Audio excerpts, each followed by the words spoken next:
오늘 우리 함께 나누실 말씀은 누가복음 2장 1절에서 7절 말씀입니다. 누가복음 2장 1절부터 7절까지의 말씀. 우리 다 같이 함께 합독하시겠습니다.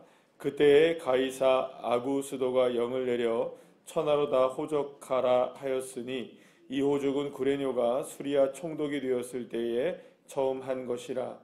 모든 사람이 호적하러 각각 고향으로 돌아가매 요셉도 다윗의 집 족속이므로 갈릴리 나사렛 동네에서 유대를 향하여 베들레헴이라 하는 다윗의 동네로 그 약혼한 마리아와 함께 호적하러 올라가니 마리아가 이미 잉태하였더라.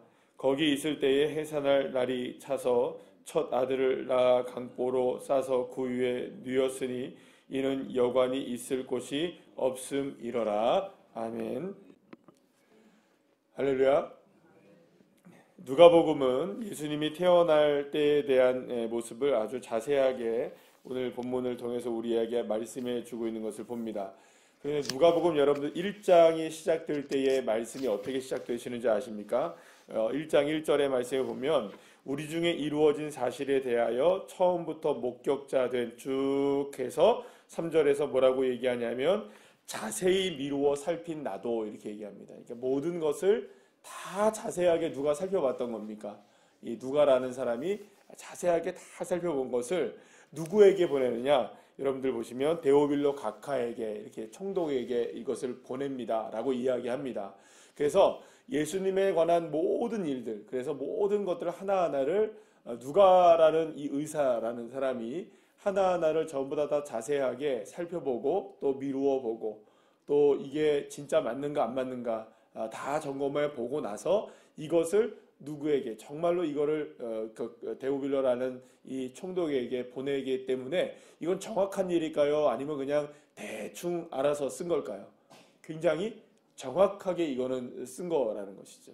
그래서 오늘 이 본문에 우리가 함께 읽은 2장의 말씀에 처음에 딱 보면은 예수님이 태어날 그때가 누가 다스렸던 때였는지 어떤 상황이었는지에 대한 부분들을 자세하게 생생하게 우리에게 말해주고 있는 것을 보게 됩니다. 그리고 예수님이 태어날 때는 어떤 때였느냐? 가이사 아구스도라는 사람이 다스릴 때다. 그러니까 아구스도라는 황제가 로마를 다스릴 때라는 의미입니다. 그러니까 그러니까 아우구스티누스라는 황제가 이제 로마를 다스리고 있던 바로 그때에 영을 내린 겁니다. 어떤 명령을 내리느냐? 모든 로마의 속국들에 속해 있는 모든 백성들은 각각의 고향에 돌아가서 호적을 반드시 거기서 이제 하게 했던 겁니다. 그러니까 제가 이제 만약에 이제 저희 말하자면 이제 저희 부모님은 경기도 경상북도 예천이십니다. 근데 저 같은 경우는 이제 서울이 이제 본적으로 되어 있는데 만약에 이제 제가 태어난 곳에 가서 이제 부모님이 태어난 곳에 가서 만약에 이제 그걸 해야 된다 한다면 저는 지금 여기서 어디를 가야 됩니까? 그러니까 서울을 가든 아니면 뭐 경북 예천을 가든 어디를 가야 되는 겁니다. 거기 가서 제가 태어난 그 증명 뭐 이런 것들을 해야 되는 거죠. 그러니까 제가 이쪽 출신입니다. 이 마을 출신입니다. 제 조상들이 여기 있었습니다. 뭐 이런 것들을 이제 증명해야 되는 겁니다. 이게 누가 영을 내리냐면 황제가 명령을 내린 거예요. 이 호적 제도를 왜 이렇게 호적을 하게 했냐면 뭐 호적을 여러분들 뭐 그때 당시에 왜 했겠습니까? 이 속국들에게 지배하는 나라들한테 왜 이걸 했냐면 뭘 거두려고 하는 걸까요? 세금 거두려고 하는 겁니다. 그러니까 세금 정책을 쓰는 겁니다. 그러니까 너희들 이제 가족이 몇 명이고 어떤 사람들이 누가 태어났으니까 남자는 몇 명이고 여자는 몇 명이니까 그거에 대해서 머릿수 계산해 가지고 뭘 내라는 겁니까? 세금을 걷어가겠다는 거예요. 그러니까 이거는 여러분들 사실은 안 할 수는 없고 그죠? 그러니까 명령을 어길 수는 없지만 썩 좋은 일일까요? 나쁜 일일까요? 뭐 그렇게 좋은 일은 아닌 거예요. 왜냐하면 특히 이제 이스라엘 백성들에게 이 세금 문제는 굉장히 심각한 문제였습니다. 왜냐하면 자기들에게 있어서 이 돈들이 전부 다 누구를 바치는 거니까 결국엔 이게 황제에게 바친다고 생각하니까 그래서 여러분들 누가 미움을 당한 거였죠? 이 신약 시대 때에 가면은 제일 미움을 당했던 사람들이 누구였습니까? 세리. 그죠? 세리가 왜 미움을 당했는지 아시겠죠? 그러니까 우리의 민족의 돈을 누구에게 갖다 바치는 겁니까? 로마 황제에게 갖다 바치는. 그리고 이 동전을 쓰고 돈을 쓰려면은 꼭 그 동전을 써야 되는 거예요. 그 동전에는 누구의 그림이 그려져 있는 겁니까? 가이사의 그러니까 황제 시저의 그러니까 황제의 이 얼굴이 그려져 있기 때문에 그걸 사용할 때마다 누구를 숭배한다고 생각한 걸까요? 이스라엘 백성들은 우리가 그 황제를 숭배한다고 생각했던 거예요. 그러니까 전부 세금은 뭘로 내라고 하니까 이 황제가 그려진 가이사가 그려진 로마의 동전으로 내라고 하니까 그때마다 이스라엘 백성들은 뭘 느끼냐면 이렇게 모욕감과 치욕감을 느끼는 거예요. 누구를 섬긴다고 생각하니까. 자기들이 황제를 섬긴다. 그래서 여러분 그 이스라엘 백성들이 성전에서 세금을 성전세를 낼 때는 성전에서 이렇게 통용되는 것들은 이 성전에서 쓰인 것들은 이 동전으로 쓰이지 않았습니다. 세겔이라 그래가지고 이스라엘 백성들이 만든 그 돈을 쓴 거예요. 그러니까 성전에서만큼은 이렇게 하지 않았던 거죠. 그러니까 어떤 세금 문제가 걸려 있는 분야는 굉장히 어려운 문제였던 겁니다. 그리고 특히 이제 오늘 본문에 이게 보게 되면 호적은 구레뇨가 수리아 총독이 되었을 때 처음 한 것이라 이렇게 나오게 되는데 어쨌든 이때 당시에 누가 이제 다스리고 있었던 때였냐면 바로 이제 특히 이제 이스라엘이라는 나라를 그 헤롯이라는 왕이 다스리고 있었던 때였습니다. 이 헤롯은 굉장히 뭐랄까요?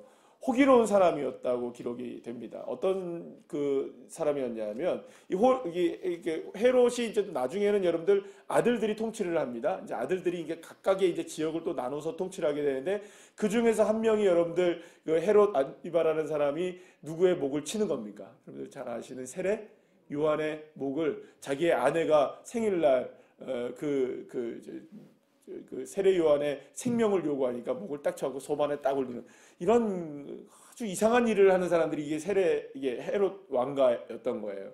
이 헤롯 왕가는 또 이제 그렇게만 이제 악명을 떨치기도 했고 철권 통치였어요. 그래서 실제적으로 이 로마의 이제 그 통치가 있었을 때 표면적으로는 그렇게 나쁘진 않았습니다. 그러나 제도가 몇 가지 있었는데 이제 비밀 경찰 제도도 썼고 또 야간의 통행도 금지하고 또 굉장히 무거운 세금을 내게 하는 등 이런 여러 가지 모습들로 이스라엘 백성들이 굉장히 힘겹게 이게 그 로마의 압제를 당하고 있었던 거예요. 그러니까 우리나라도 일제강점기를 겪었잖아요. 그래서 이런 것들과 마찬가지로 그런 시대를 겪었던 거죠.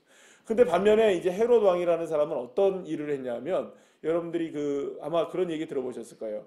헤롯이 예루살렘 성전을 중건을 하게 됩니다. 그러니까 중축을 하게 됩니다. 거기서 어마어마하게 말하자면 금을 더 막 쓰고 막 이래가지고 그러니까 헤롯이 백성들에게 뭘 얻기를 원했던 거죠? 환심을 얻기를 원했던 거예요. 그러면 이스라엘의 백성들에게 상징이었던 성전을 어떻게 하자? 좀 이렇게 삐까번쩍하게 만들어주자 해가지고 성전에다가 더 많은 금으로 덧입히고 더 이렇게 뭐랄까요 보수하고 막 이런 작업들을 한 거예요. 그러면 그걸 누가 좋아해요, 여러분들? 이스라엘 백성들이 좋아했던 거죠. 그러니까 왜냐하면 성전을 저렇게 아끼는구나. 그래서 이런 것들도 하고 또 뭐 극장 같은 것도 만들고 뭐 이런 것들을 해가지고 또 나름대로는 또 환심을 사게 되는 그런 일들도 있었던 거예요. 자, 그러니까 지금 이 예수님이 태어나게 되는 이 시점은 굉장히 어수선한 시기였던 거예요. 그러니까 로마의 통치로 이스라엘이 어수선하고 또 그 나름대로 통치권을 강화하기 위해서 헤롯이라는 이 왕이 나름대로 이스라엘을 다스려갈 때 여러 가지로 막 복잡한 막 이런 시대적 상황이 막 얽히고 설키고 막 그리고 또 복잡하고 뭐 이게 지금 어디로 이스라엘이 가고 있는지 알지 못하고 실제로 그래서 이스라엘이 막 독립운동도 많이 하고 막 이런 시기가 막 지금 이 예수님이 태어났던 그 시기였어요. 자, 그런데 바로 이때 누가 이 땅에 태어나신 거냐면 예수님이 태어나신 거예요. 하나님의 아들이신 예수께서 말씀이 육신이 돼서 이 땅 가운데 오신 역사가 일어나게 되었던 것이죠. 자, 그런데 예수님이 태어났던 바로 그때에 7절 말씀에 보면 이런 얘기를 합니다. 첫 아들을 낳아 강포로 싸서 구유에 누였으니 이는 여관이 있을 곳이 없음이러라 이렇게 얘기하죠. 그러니까 지금은 여관이라고 나와 있는데요. 옛날 성경에는 뭐라고 나와 있냐면 빈방이 없었다라는 표현을 써요. 그러니까 빈방, 여관이 없었다. 그러니까 묵을 만한 곳이 없었던 거예요. 왜냐하면 모든 사람들이 다 뭘 하러 왔으니까. 호적하러 왔으니까 베들레헴이라는 작은 동네에 많은 사람들이 호적하러 왔으니까 거기에 여러분들 여관이 빈방이 있었겠어요? 없었겠어요? 모자랐던 거죠. 빈방이 없는. 그러니까 어떻게 보면 이 빈방이 없다는 이 말 자체가 무엇을 표현해주고 있냐, 여관이 없었다라는 이 방이 없었다라는 이 말은 어떤 것을 표현해주고 있냐 하면 바로 그때 당시에 시대상을 반영하는 거라고 할 수 있어요. 한 사람의 가족이 머물 곳조차 없는 그런 상황. 아이가 지금 해산할 임산부 아니에요, 그죠? 임산부면은 우리도 여러분들 그렇잖아요. 지금도 뭐 그렇지만 임산부는 먼저죠, 그죠? 예. 우리 울산은 놀랍게도 광역시 중에 지하철이 없잖아요, 그죠? 그래서 지하철을 딱 타면 거기에 핑크빛, 여러분들 서울에 가시거나 아니면 뭐 대구나 부산에 가도 지하철 다닐 때 한번 꼭 타보세요. 구경 한번 해보세요. 딱 타보면 거기에 핑크빛 자리가 딱 있어요. 양옆에 끝에. 그게 무슨 자리겠어요, 여러분들? 버스를 타도 그런 자리가 있죠? 임산부 자리가 있죠. 우리는 전부 다 임산부를 배려한단 말이에요. 근데 임산부조차도 방을 잡을 수 없는 상황. 그럼 이런 상황은 어떤 상황일까요? 굉장히 각박하고, 뭔가 우리가 쉴 것도 없고, 뭔가 우리의 가정 하나 이게 돌볼 수가 없는, 내가 하고 싶은 대로 할 수가 아무것도 없는 상황. 아이를 낳으려고 해도 아이를 낳을 만한 상황이 될 수 없는 상황. 이 빈방조차 없는 상황이라는 것이 누울 곳조차 하나도 없는 상황이라는 것이 바로 예수님이 태어났던 바로 그러한 상황이었던 거예요. 바로 그러한 때가 오늘 보면 1절에 뭐라고 나오냐? 그때라는 말로 나오고 있는 그때에. 사랑하는 여러분, 예수님이 이 땅 가운데 처음으로 초림하시는 그 상황, 그 상황이 예수님이 오시는 그 상황은 어떤 상황이었느냐? 굉장히 복잡하고 빈방조차 없고 뭐랄까 굉장히 각박하고 살기 힘들고 어렵고 삶의 무게는 계속해서 가중되어지고 빛이라고는 찾아볼 수 없는 암담한 상황. 그런데 이스라엘 백성들도 다 누구를 쫓아가고 있는 겁니까? 로마의 통치를 쫓아갈 수밖에 없는 상황. 세상의 질서를 따라갈 수밖에 없는 상황. 호적하라고 하면은 해야 할 수밖에 없는 그런 상황. 여러분, 그런 상황이 예수님이 태어났던 바로 그때였던 것입니다. 어쩌면 우리도 이런 상황을 겪고 있을지 모릅니다. 나름대로의 방조차 없는 상황. 마음이 쉴 곳도 없고 내가 마음을 둘 곳도 없고 또 내 삶이 온전하게 기쁨을 누리지 못하고 새해가 되었지만 새해도 여전히 우리의 삶 속에 여러 가지 모습들로 인하여서 우리를 힘겹게 만드는 일이 있고 내 맘대로 되지 않고 내 뜻대로 되지 않고 세상의 대세를 따라가야 하는 그렇게 살아갈 수밖에 없는 그 모습이 저와 여러분의 삶의 모습일 수도 있습니다. 빈방 없음. 빈방 없음. 그러니까 저와 여러분의 삶에도 이런 상황인 그때에 여러분, 사랑하는 여러분, 2000년 전에 그런 상황 속에서 누가 오셨습니까? 예수님이 우리에게 오셨고 그리고 그분이 구원의 역사를 베풀어 주시고 우리에게 하나님의 사랑을 확증시켜 주셨던 것처럼 우리의 삶에도 지금 여전히 힘겹고 어렵고 또 보이지 않고 또 빈방조차 없는 그러한 삶이 우리에게 펼쳐져 있다 할지라도 사랑하는 여러분, 그때 누가 오시는 겁니까? 예수님이 저와 여러분에게 지금 이미 와 계시는 줄로 믿으시길 바랍니다. 그래서 어떻게 보면 이런 생각을 할 수 있어요. 사실은 그 어떤 빛조차 보이지 않는 암담하고 어두운 빈방도 없는 그런 상황을 예수님은 삐짓고 오셨잖아요, 지금. 그죠? 예수님 삐짓고 오셨잖아요. 그래서 태어날 곳이 없어서 어디에 누인 겁니까? 구유에 누인 거예요, 구유에. 그래서 여러분들 구유에 누였다. 여러분들 사실은 이게 지금 있을 수 있는 일입니까? 없는 일입니까? 헌 아이가 태어났는데 이 구유에 누였다. 여러분들 있을 수가 없잖아요. 이건 여러분들 아름다운 상황이 아닙니다. 굉장히 여러분들 와 구유에 누여서 참 좋겠다 이런 상황 아닙니다, 여러분. 그러니까 사실은 이런 부분들을 우리가 생각할 때 예수님이 어떤 상황으로 다가오셨느냐, 완전히 어둡고 빈방조차 없는 그런 상황이지만 예수님은 빈방은 없어도 누일 곳은 있었습니까? 없었습니까? 그래도 있었던 거예요.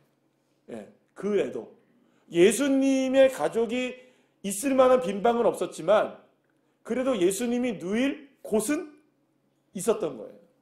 그 사이를 삐짓고 들어오신 거예요. 주님을 찾아내시는 겁니다. 주님이 오셔서 우리 마음속에 계실 곳을 주님이 찾아내시는 거예요. 그러니까 주님은 저와 여러분에게 오늘 그렇게 다가오십니다. 사랑하는 여러분, 우리의 삶이 오늘 실망스러울 수도 있겠죠. 그리고 또 우리의 오늘의 삶 속에서 삶의 무게가 여전할 수도 있을 것입니다. 그러나 기억하십시오. 우리에게 다가오신 그 주님은 어떻게 해서든지 여러분들의 삶 속에 구유를 만들어내시는 분이세요. 믿으십니까? 구유를 만들어내시는 그분을 여러분들 기억하셔야 돼요. 아, 주님이 내 삶에 어떻게든 내 마음에 여유조차 없는 그런 상황에 꽉 닫혀진 삶이라 할지라도 그 상황 속에서 삐짓고 오셔서 구유를 만들어내시고 거기에 누이시고 거기에서 좌정하시고 저와 여러분의 삶의 주인이 되어주시는, 저와 여러분의 삶의 구원자가 되어주시는, 할렐루야, 그 주님을 우리에게 주님이 다가오셨다는 겁니다. 그래서 여러분들 빈방은 없지만 빈방을 만들어내시는 분이 누구실까요? 예수님이신 거예요. 그래서 오늘 우리의 삶에 아무런 여유가 없어 보이고 아무런 빈방조차 없어 보이는, 희망조차 없어 보이는 그런 상황이 우리에게 펼쳐진다 할지라도 사랑하는 여러분, 빈방 있습니다. 주님이 만들어내십니다. 주님이 역사해 주십니다. 그래서 그 주님을 오늘도 우리는 믿음으로 바라보는 겁니다. 아, 주님이 만들어내실 겁니다. 주님. 지금 이 상황 속에서도 주님은 반드시 만들어내셔서 내 마음속에 자정해 주셔서 나의 주인이 되어주시고 나의 삶을 이끌어 가 주실 줄로 믿습니다. 이 믿음으로 오늘 하루 승리하시는 주의 자녀 한 분 한 분들 다 되시기를 간절히 축복합니다. 기도하시겠습니다.